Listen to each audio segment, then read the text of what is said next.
Hello students, good morning. चलिए आपके अपने YouTube channel Amit learning zone में आपका स्वागत है। चलिए आज हम लोग जो है पढ़ने वाले हैं पृष्ठीय क्षेत्रफल और आयतन में। इससे पहले वाले वीडियो में आप लोगों को हम घन, घनाभ, बेलन, शंकु, ठीक है, इस सब के बारे में बताए थे।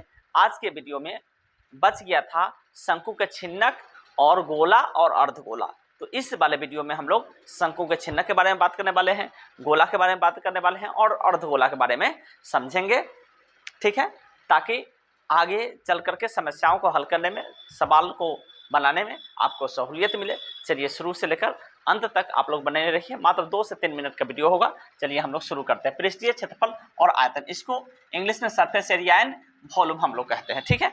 ये रहा आपको शंकु का छिन्नक। देखिए शंकु का छिन्नक किस आकार का होता है, तो इसी आकार का शंकु को काट करके शंकु का छिन्नक, जैसे ये पाठ हम बना दिए हैं, ये हुआ शंकु का छिन्नक।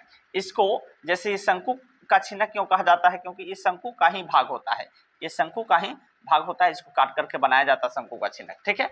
अब देखिए इसमें एक वृत्ताकार सिरा अलग है, एक वृत्ताकार सिरा अलग है, अर्थात इसकी त्रिज्या अलग होगी और ये त्रिज्या अलग होगी। तो इसमें ये R1 अगर मान लिया जाए तो इसको क्या माना जाएगा, R2 माना जाएगा। दोनों R का वैल्यू अलग अलग होगा, H सेम होगा और L भी सेम होगा, ठीक है।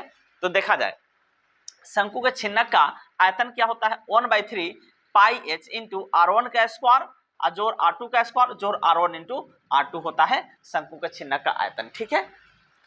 शंकु के छिन्नक का वक्रपृष्ठ क्षेत्रफल क्या होता है, तो पाई R1 जोड़ R2 L होता है, ठीक है।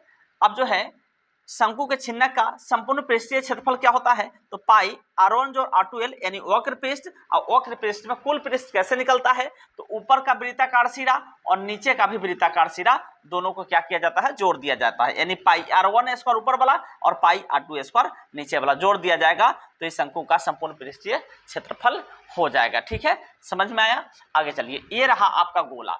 गोला का एग्जाम्पल है फुटबॉल, जो हम लोग खेलते हैं वो गोलाकार होता है, ठीक है। गोला में होता क्या है, और गोले को अगर बीच से आप काट देते हैं तो बन जाता है आपको अर्धगोला प्राप्त हो जाता है। आया समझ में।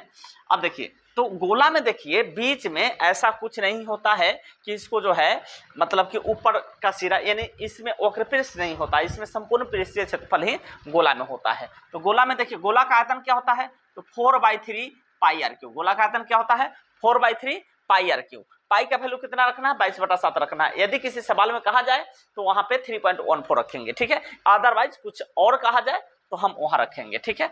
गोला का संपूर्ण पृष्ठीय क्षेत्रफल क्या होता है, तो ये होता है 4 पाई r स्क्वायर। अब चलिए गोला का अगर आपको याद है तो अर्धगोला का भी याद हो जाए। कैसे, तो अर्धगोला का आयतन क्या होगा, तो गोला का क्या, गोला माने पूरा और गोला का आधा भाग है, इसलिए अर्धगोला का, गोला का 4/3 पाई r क्यू, तो इसको आधा कर देंगे तो 2/3 पाई r क्यू अर्धगोला का आयतन आ जाएगा, ठीक है। अब देखा जाए अर्धगोला का वक्रपृष्ठ, इसमें देखिए वक्रपृष्ठ नहीं है, इसमें वक्रपृष्ठ कैसे हुआ, क्योंकि इसका जो है एक वृत्ताकार सिरा है, तो इसमें जब संपूर्ण पृष्ठीय होगा तब वृत्ताकार सिरा को ऐड कर दिया जाएगा, 3 पाई r स्क्वायर हो जाएगा, और वक्र पृष्ठ क्या हो जाएगा, 2 पाई r स्क्वायर हो जाएगा, ठीक है।